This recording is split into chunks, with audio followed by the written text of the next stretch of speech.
जय गुरुदेव।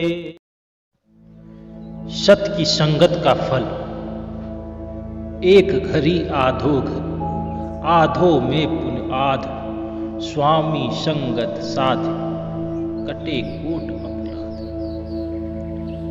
एक बार सुखदेव जी के पिता भगवान वेदव्यास जी महाराज कहीं जा रहे थे। रास्ते में उन्होंने देखा कि एक कीड़ा बड़ी तेजी से सड़क पार कर रहा था। वेदव्यास जी ने अपनी योगा शक्ति उसे देते हुए उससे पूछा कि तू इतनी जल्दी क्यों सड़क पार करने में उतारू है? क्या तुझे किस काम से जाना है? बता। तू तो नाली का कीड़ा है। इसी नाली को छोड़ करके अगर जाएगा भी तो किसी दूसरे ही नाली में जाएगा। फिर इतनी तेजी क्यों है? क्यों भाग रहा है? कीड़ा बोला, बाबा जी, बैलगाड़ी आ रही है। बैलों के गले में बंधे घुंघरू तथा बैलगाड़ी के पहियों की आवाज मैं सुन रहा हूं। यदि मैं धीरे धीरे सड़क पार करता रहा तो वह बैलगाड़ी आकर मुझे कुचल डाले। वेदव्यास जी बोले, कुचलने दे। कीड़े की योनि में जीकर भी तू क्या करेगा? कीड़ा बोला,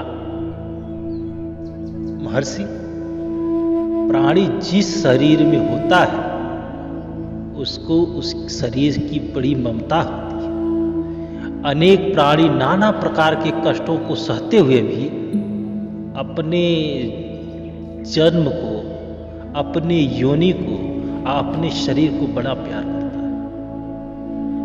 वेदव्यास जी ने कहा कि बैलगाड़ी आ जाए और तुमको मरना पड़े फिर भी घबराना, मैं तुम्हें योगा शक्ति से महान बनाऊंगा।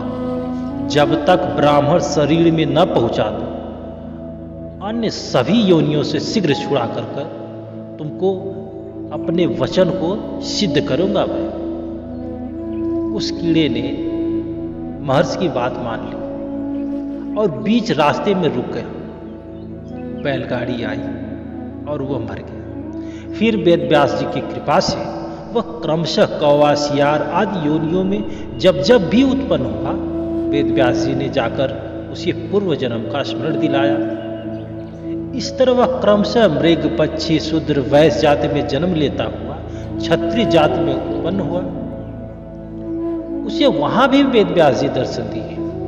थोड़े दिनों में रणभूमि में शरीर का परित्याग करते हुए उसने ब्राह्मण के घर जन्म लिया। भगवान वेदव्यास जी ने उसे 5 वर्ष की उम्र में ही सारस्वत मंत्र दे करके उसको महान बनाया, जिसका जप करते करते वह ध्यान में लगने लगा। उसकी बुद्धि बड़ी विलक्षण होने लगी। वो वेद शास्त्र का रहस्य समझने लगा।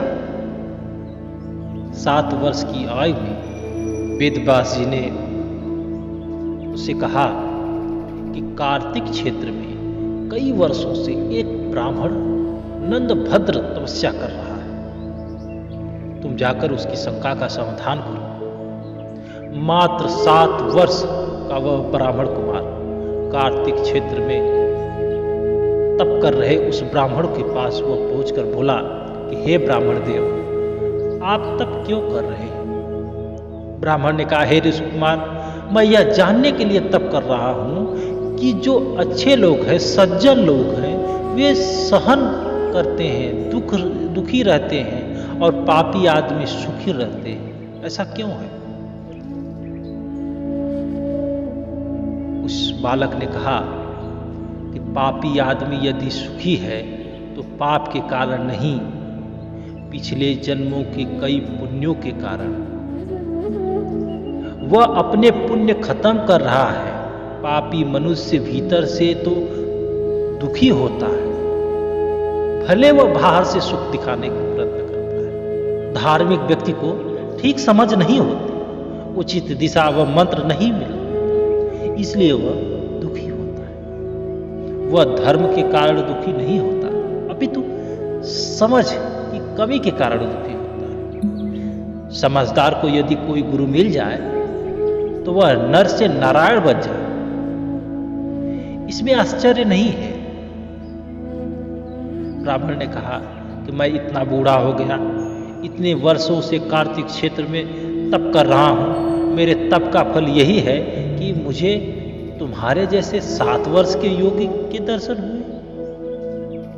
मैं तुम्हें प्रणाम करता हूं। बालक, नहीं नहीं नहीं महाराज, आप तो भूदेव हैं, मैं तो बालक हूं, मैं आपको प्रणाम करता हूं। उसकी नम्रता को देखकर ब्राह्मण बहुत खुश हुआ। तब छोड़कर वह परमाचित आनंद के भजन में लग गया। अब उसे कुछ जानने की इच्छा नहीं रही। जिसे सब कुछ जानना जाता है उसकी चिंता वह करने लगा, उसके पाने की चिंता वह करने लगा। इस प्रकार नंद भद्र ब्राह्मण को उत्तर दे करके, निःशंक कर करके 7 दिनों तक निराहार रहकर वह बालक सूर्य मंत्र का तप कर रहा था और वही बहुदक तीर्थ में अपने शरीर का परित्याग किया। वही बालक दूसरे जन्म में कुशारु पिता एवं मित्रा माता के यहाँ प्रकट हुआ। उसका नाम मैत्रेय पड़ा। उसने व्यास जी के पिता पराशर जी की विष्णु पुराण तथा बृहत पराशर होरा शास्त्र का अध्ययन किया। पक्षपात रहित अनुभव प्रकाश नामक ग्रंथ में मैत्रेय तथा पराशर ऋषि का संवाद आता है। कहा तो सड़क से गुजर रहा नाली में गिरने जा रहा कीड़ा, और कहा संत के सानिध्य से वह मैत्रेय ऋषि बन गया। सत्संग की जो महिमा होती है वह बड़ी निराली होती है। इसलिए गोस्वामी दास जी ने लिखा, तात स्वर्ग अपवर्ग सुख धरि अतुलाय एक अंग, तूल न ताहि सकल मिली जो सुख लव सत्संग। यहां एक शंका हो सकती है कि वह कीड़ा सीधे ही मैत्रेय ऋषि क्यों नहीं बन गया।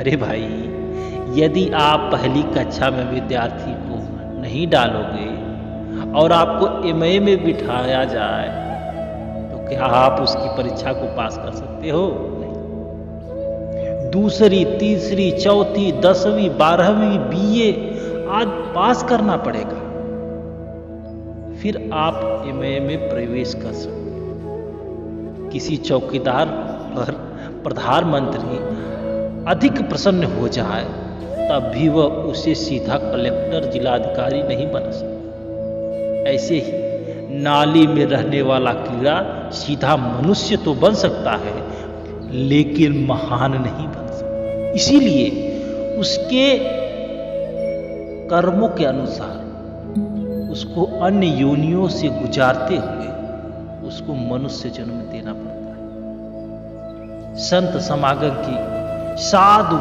पुरुषों के संग की महिमा का कहां तक वर्णन करें, कैसे बयान करें। एक सामान्य कीड़ा उनके सत्संग को पाकर महान ऋषि बन सकता है, तो फिर यदि मानव किसी सद्गुरु की सानिध्य को प्राप्त कर ले, उनके वचन पर चल पड़े, तो अवश्य उसको मुक्ति मिल सकती है। जीव इस जन्म चक्र से मुक्त हो सकता है। जय गुरुदेव।